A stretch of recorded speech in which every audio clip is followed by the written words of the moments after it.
Welcome to this special presentation by Blue Energy. We would like to introduce Blue Energy Thermo Engine invention to you in this presentation. This is the engine assembly illustration. It is a reciprocation external combustion engine. Here is the engine 3D model. Unlike the conventional reciprocation engines, this engine has some novel solutions to improve engine performance, energy efficiency, and reduce carbon dioxide emission.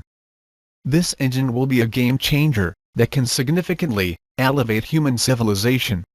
Our effort to move away from fossil energy, reduce global carbon dioxide emission, and reduce energy cost on individual and business will be possible because of this invention. There are 4 major components in this engine design. The first component is the compressor, which dedicates on gas compression. Low pressure gas will be compressed in cold environment. Second component is the expander. High pressure gas will be expanded in a hot reservoir. Third component is the modulation unit, which replaces the crankshaft.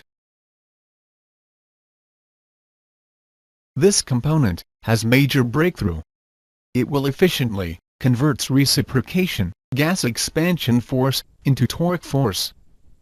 We want to allocate more time to discuss the third component, the modulation system.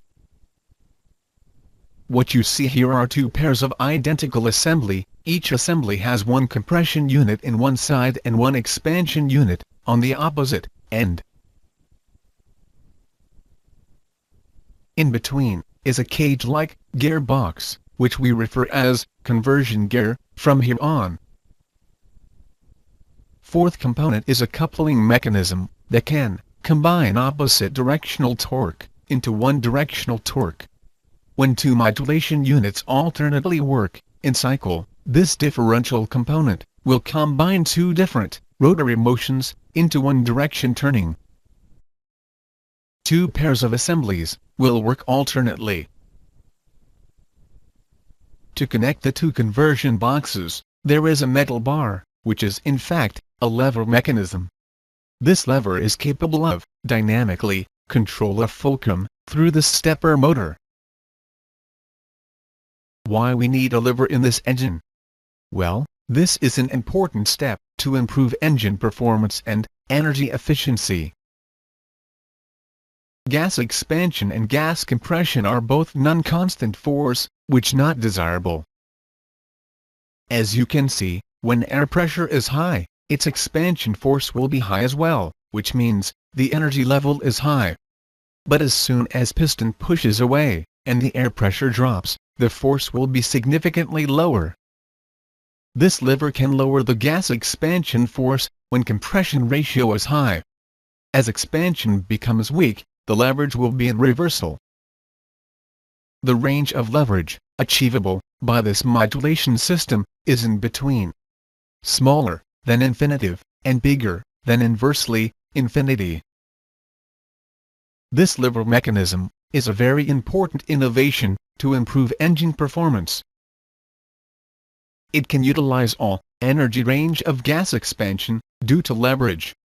Gas expansion is constrained by external pressure when 2 systems interact directly. In this engine design, the lever separates multiple systems. First, the expansion force acts on the fulcrum to create reaction force. This reaction force will be utilized partially by compression unit. And then a constant force will be the engine output power. As you can see, when the expansion is in early stage, the compressor will be in fact at low pressure. This lever will use high leverage to lower action force. When the expansion is in later stage, the compressor would have high pressure.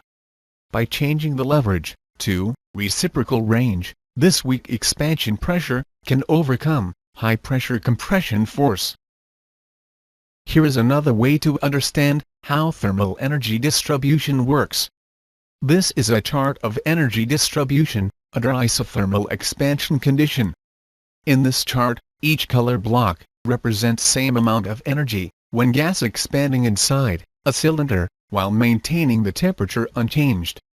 When expansion is in high pressure region, there is more energy released than low pressure region. As you can see, in the last batch, which is tan color region, the displacement is as much as the displacement of 7 times of energy. This is a serious problem for engine performance, if thermal energy is used directly, to drive a constant loading. With leverage control, we can smooth the energy curve and matches loading with constant force. This engine has cryogenic expansion unit.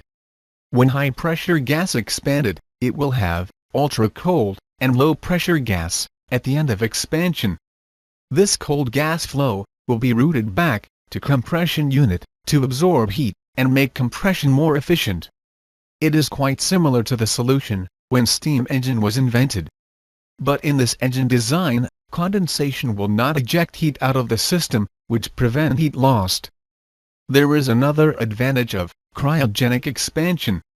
When cold gas flow makes heat exchange with normal air, we can liquefy oxygen out of air for combustion. High-purity oxygen combustion will limit nitrogen dioxide as byproduct. Instead, you will have mainly carbon dioxide after fuel combustion. Why we abundant crankshaft?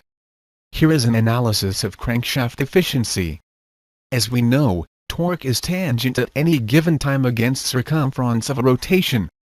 But in this graphic, we can see an interesting problem when crankshaft is used in a reciprocation engine. In this graphic, point O represents the crankshaft rotation center, the y-axis is the reciprocation line of a piston rod. When the piston rod joins crankshaft in position A, we can determine that the original vector of gas expansion force will be firstly split into component vector F pi. This component force will further split into useful torque force, T, and component force AO, which can't be used. As you can see, when the point A is at y-axis, there is not component force can be used as torque.